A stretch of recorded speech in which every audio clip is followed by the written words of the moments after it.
What is going on, guys? Samuel Wonderworld from Samuel Legends here, back with another tier list for y'all today.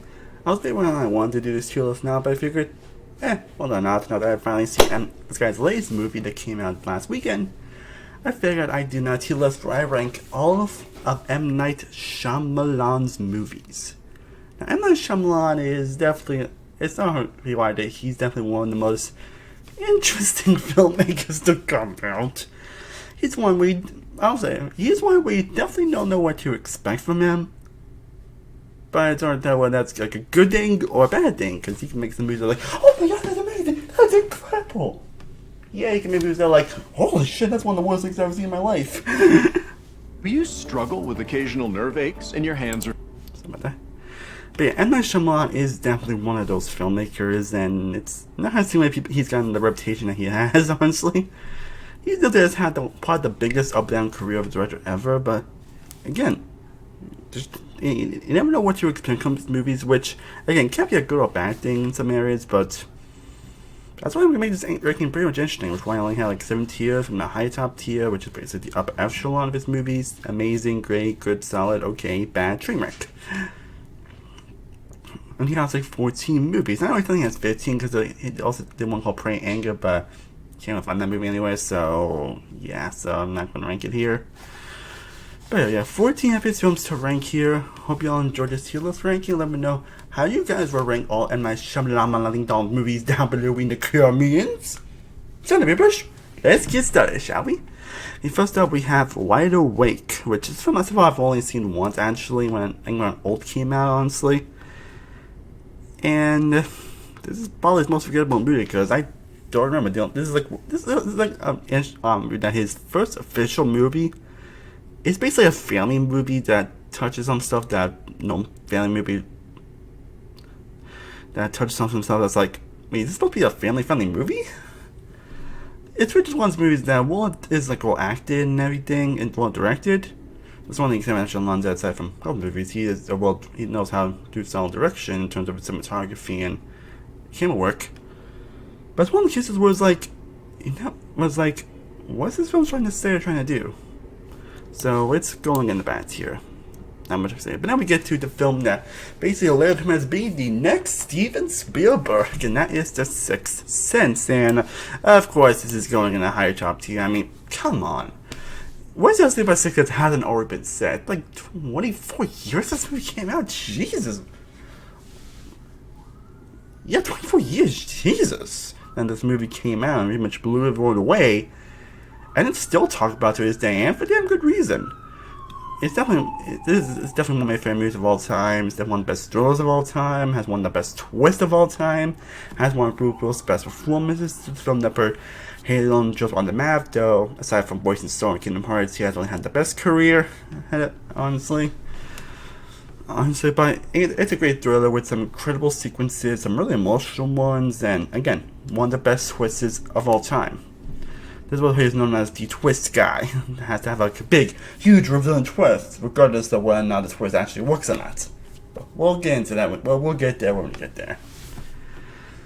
But Sixth Sense, amazing.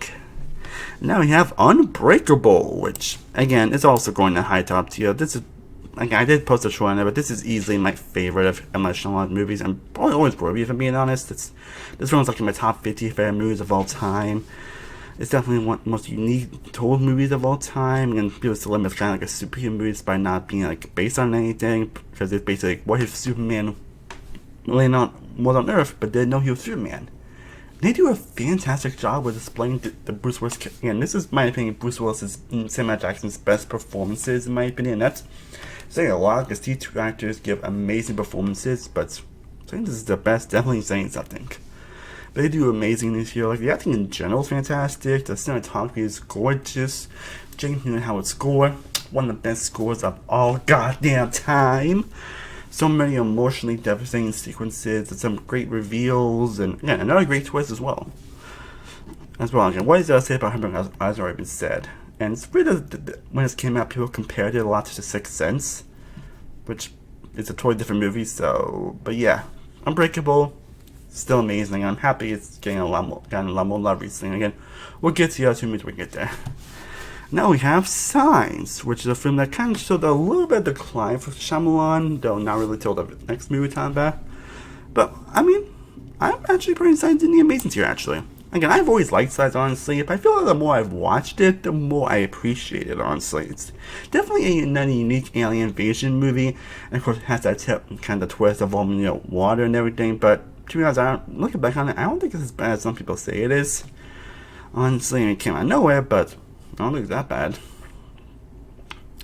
Not bad, but you do have an interesting alien invasion story, some great messages and themes behind the film. Mel Gibson gave one of his best performances, a great family dynamic here, gorgeous cinematography, and amazing score. So I just one of those movies I think is honestly a lot better than people give it credit for being honest. Which is why it's not an amazing tier. I think I would usually put in the great tier, but it rubs over tier. And now we get to the start of his decline. Oh boy! This is probably when M. Night Shyamalan was once the great Nick Spielberg to basically become a punchy bag for a long while. And we had The Village, which, I mean, Village, I don't really think it's that bad of a movie, being honest. Like, I never really hated The Village, honestly. And it's one of those movies where I think the twist really does ruin the movie, and it does, like, lessen the impact of everything that went on before it. But aside from that, I don't think really is that bad of a movie, honestly. Honestly, you do get some fantastic performances from the cast, you get some gorgeous, incredible cinematography, you get some great moments here, and a great score as well. Just again, that twist really brings the movie down, honestly, so it's going in the good to solid tier. Lady in the Water.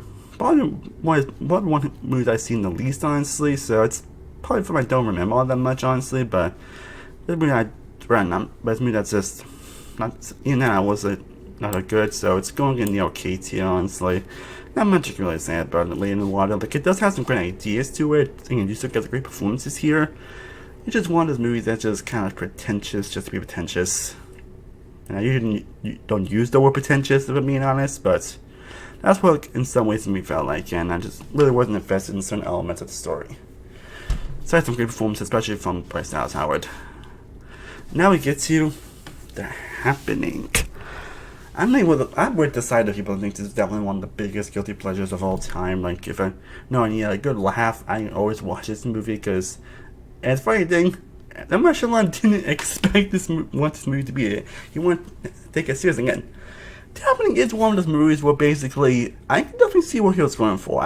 And sometimes even his worst movies, aside from one we get into the bit, I can at least see what he was going for. Even like The Village, Lady in the Water, and a couple other movies, I can definitely see what he was going for. But Happening just failed on every freaking level. The deaths are hilarious. It has the most cringy dialogue in all of film. It has Mark Wahlberg's George Initial's worst performances and the twists. Oh my god. Yeah, it's obviously going train wreck.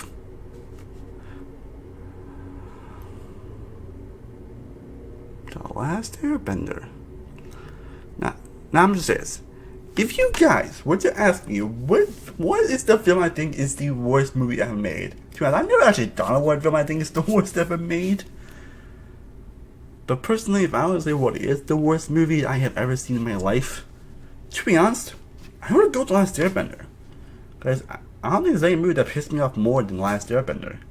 Again, and for those who don't know, After Last Airbender is my second favorite show of all time, so this is probably the biggest disaster that it's just a huge botching of the source material. Like, and even if you don't compare this to Last Airbender, this is still going to be one of the worst movies I've made, honestly, because it's just terrible on every level where I try to cram too much into its runtime. It's just the exposition after exposition, just going through so much. Again, they try to cram like a seasons of television into like a 2-hour movie. Why not Little Linda should never do that? And it clearly failed. It clearly bombed. It was critically panned, and they're even talking of a potential sequel. And thank God that never materialized. Thank God, the acting's terrible, the visuals are terrible, the storytelling's god awful. They really butchered a lot of these characters. They couldn't even get the pronunciations of the name right. Wait, again, I don't know, but Shyamalan was really a fan of this show, or even knew anything about the show. Like I said, it's surprised I still don't hate the guy, despite, this film being the worst movie I've seen in my life. So yeah, it's obviously going to train wreck. Sorry. Then we get to, but yeah, Last Airbender. Yeah, I think that talking about that movie deserves its own video. Then we get to After Earth. And that movie I think actually had a lot of potential. Did have a great concept to it. But yeah, it's also going. Yeah, I'm also putting it in the train wreck category. Yeah, 3 train wrecks in a row. Like, After Earth was honestly a movie I didn't. One thing that was bad, honestly, got worse to me the more I think about it. Again, had an interesting role behind it, but they don't really do anything interesting with it. Jaden Smith is terrible in this movie. It's fortunate because he was actually a good actor in Pursuit of Happiness and the Karate Kid remake. Excuse me. Sorry. But he really was terrible in a lot of these movies. And Will Smith, who again, he's usually like, as I say in this movie, he's usually a charismatic machine, has no charisma here. Just acts like this throughout the entire movie. And it's nothing really interesting or engaging going on, no emotion, no interesting or developed characters, a bland world, bland cinematography, terrible acting, terrible visuals, some of the lot doesn't make any sense, some dialogue doesn't make. Pretty much everything I said about having Last Airbender, you can pretty much say it after it as well. So, yeah.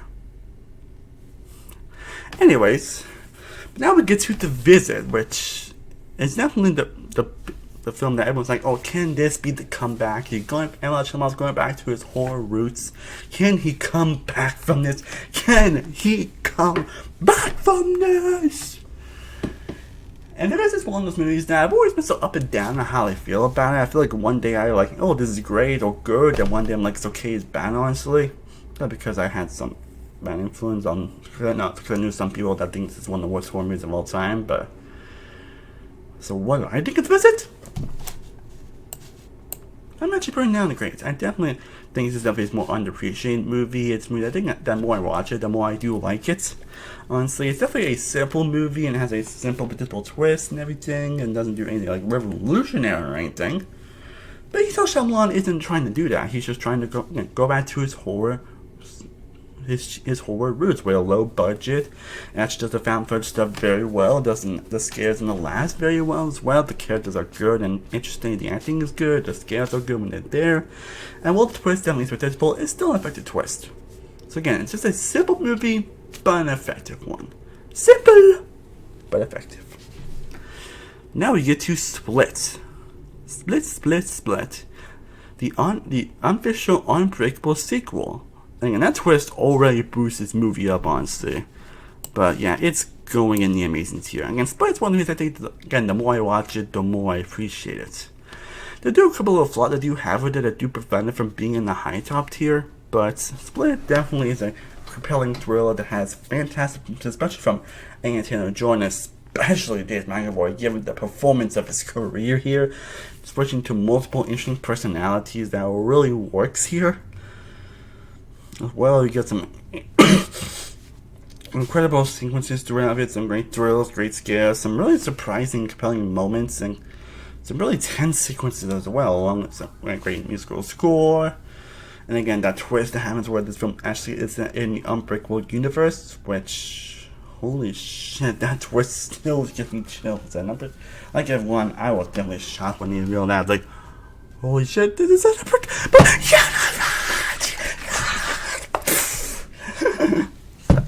Yeah, Split, amazing. Then we get to his official sequel, Glass. It's film I definitely did love until the ending. That's not one of the movies I think that the ending really brings the movie down for me. Because I was really loving this movie. Like, everything else about this movie was fantastic. The sequences run Sarah Paulson, again, seeing David Dunn again, seeing Elijah Wood again, and we're all in the same movie.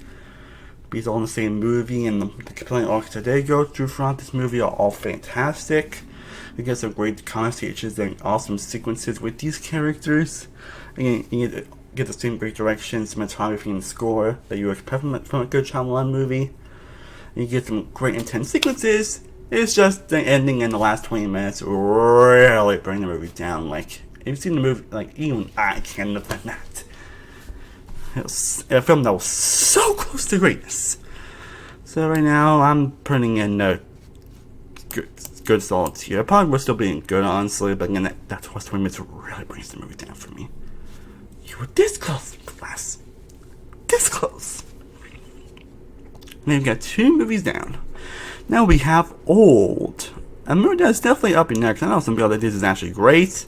I know some people that think this movie was trash and seems one of the worst movies of the year, honestly. Some say it's one of the worst movies ever made, honestly.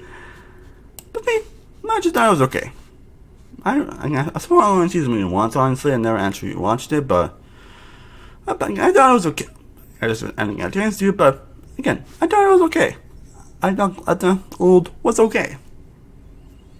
Honestly, I think it has great performances. I think it has a great body horror as well. It has great cinematography and acting and a good musical score, but it does have some really odd and questionable sequences that really just make me uncomfortable. Again, it has a twist that does bring the movie down, honestly, so yeah. Again, just okay. Not one is best, but not one is absolute bottom of the barrel either. At least for me.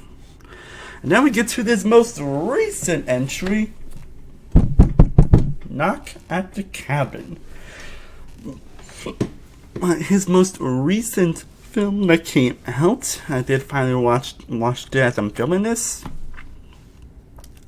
And it's going. Which tier will Knock at the Cabin go?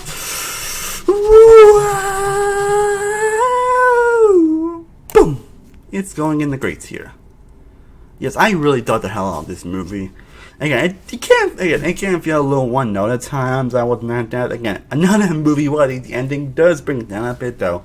Not as much as some of the other endings, but it does bring it down a tad bit.